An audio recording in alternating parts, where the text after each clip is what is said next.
Tarde, em parceria com a Nota Bahia, vai realizar um novo encontro empresarial. Desta vez é o Bahia Meeting Agronegócio, previsto para quarta-feira que vem, 30 de agosto, no restaurante Bistrô Trapiche Adega, em Salvador.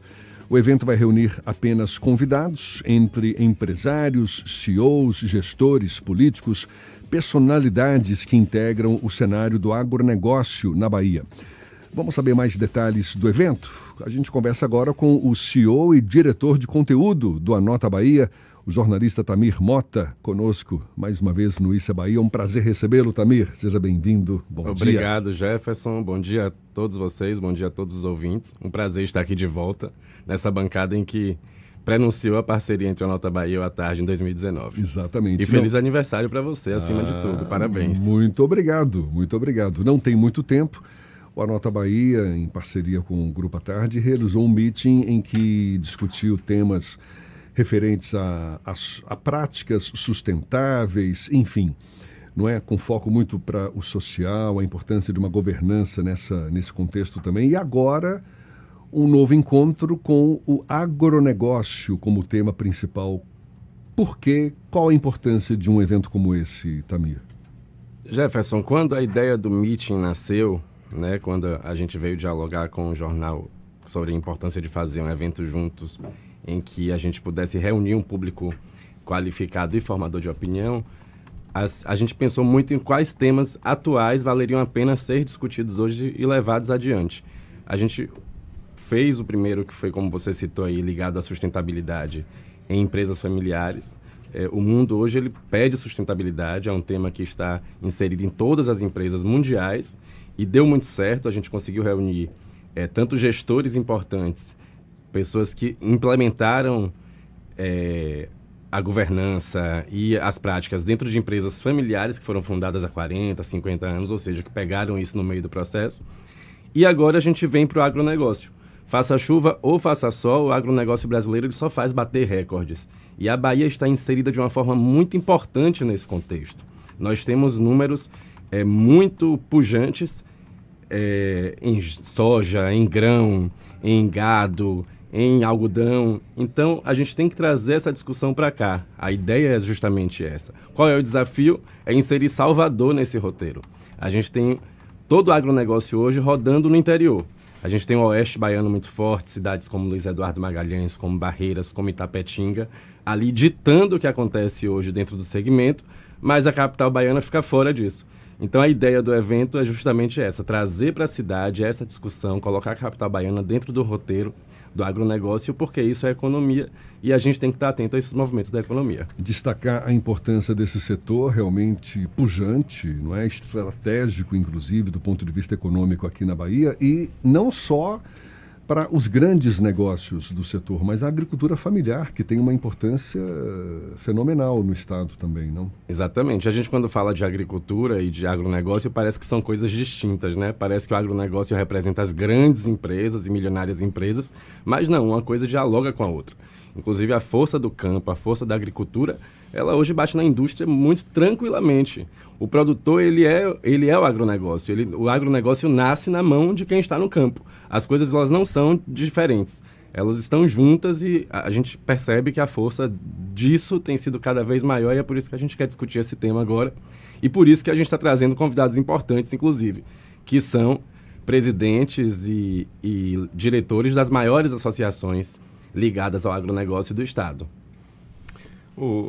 Você acha que esse distanciamento faz com que muita gente aqui, principalmente a Salvador, Recôncavo, a gente não tem ideia do que é a fronteira agrícola do Oeste, né? Essa falta de compreensão na tua avaliação como colega jornalista, você acha que isso dificulta que a gente compreenda melhor certas coisas, gargalos da própria economia baiana, ou de que maneira essa produção lá do extremo oeste, qual é o impacto que ela tem na economia, por exemplo, daqui de Salvador, considerando que 5% pouco mais de 5%, se não me engano, das exportações de soja saem por aqui para Salvador, né? Exatamente. Certamente, Ernesto, esse distanciamento ele atrapalha muito essa comunicação do poder que o segmento tem, do poder que o agronegócio tem. assim como justifica inúmeras situações hoje, economicamente falando. Por exemplo, a gente teve um censo atual que mostra que Salvador perdeu 200 mil habitantes. E se você vai analisar os dados dessas cidades que são poderosas no agronegócio, essas cidades ganharam habitantes. É um movimento que a própria força do trabalho tem levado pessoas para o interior. Então, são cidades que têm oferecido mercado, emprego e poder econômico. Melhor qualidade de vida. Melhor qualidade de vida, né? A segurança acaba sendo um ponto também crucial nessa situação, mas a gente não tem acesso a isso, a gente não tem acesso a essa informação. O que interfere também em questões como os mitos que estão no agronegócio, né? Então, existe a imagem de que o agronegócio ele destrói a natureza ou coisas do tipo. A gente, como está aqui na capital, no Recôncavo, como você citou, não enxerga isso com os nossos olhos, então a gente acaba caindo ali numa informação que muitas vezes não é verdadeira. O país, o Estado tem comissões de meio ambiente, tem legislações muito corretas e muito bem abordadas. A gente tem na Câmara e no Senado comissões que cuidam disso. Então, eu acho que essa distância ela interfere muito nisso. E um dos propósitos do evento é justamente trazer essa discussão para Salvador para que as pessoas tenham mais acesso ao que acontece, né, quando a gente rompe essa barreira de algumas cidades. Agora, a cobertura, falando agora de jornalista para jornalista, né? A cobertura dessas atividades econômicas que estão distantes aqui dos grandes veículos de comunicação daqui de Salvador.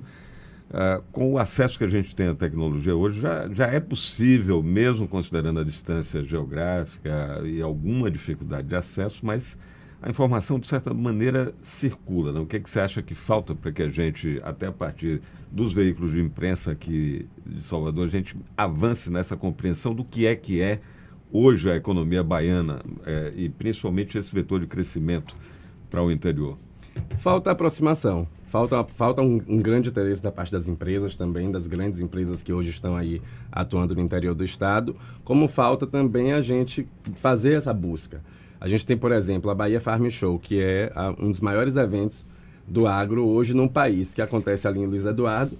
E quando chega o acontecimento da feira, que é em junho, julho, anualmente, você vê que existe uma dificuldade dos veículos estarem lá. Eles, obviamente, tentam de alguma forma, mas existe uma dificuldade, como também existe uma dificuldade das empresas investirem nessa comunicação aqui na capital. Então, é um déficit dos dois lados que existe hoje.